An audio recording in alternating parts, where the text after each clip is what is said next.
This corner of the studio is set aside at the moment for ceramic vessels in varying stages.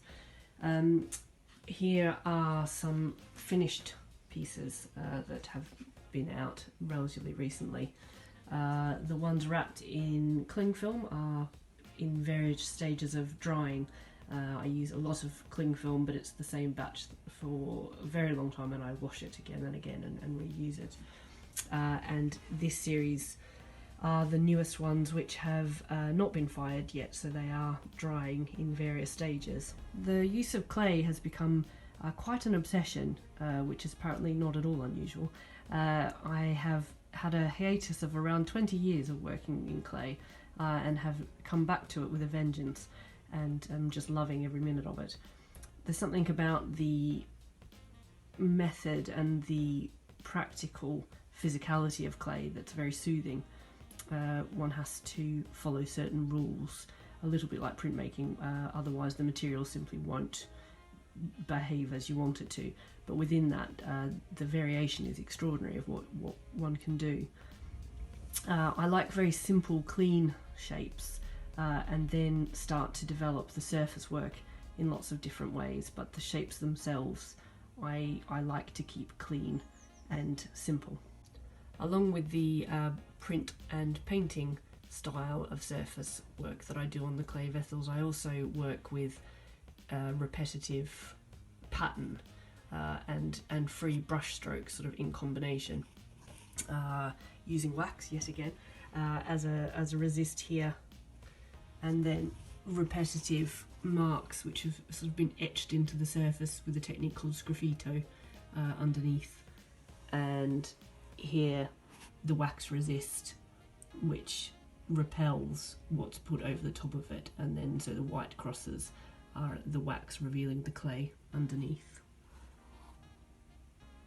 This little series here is an area that I'm working on more and more at the moment, which is actually a photolithography technique of printing onto the clay before it's fired.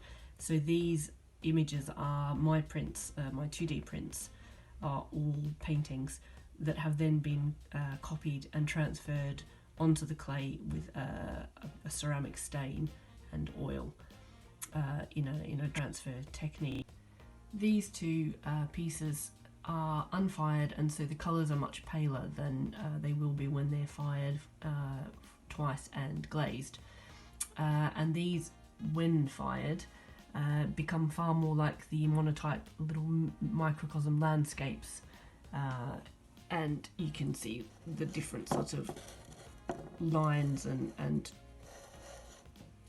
layering that I have, also using wax as a resist, much like the other pieces.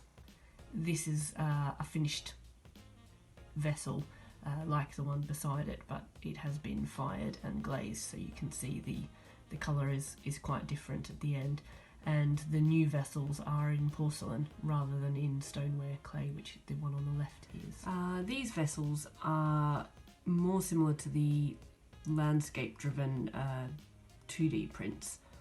The one on the left has been fired and glazed, which is why it looks so different to the ones on the right, which are unfired at the moment and much paler as a result.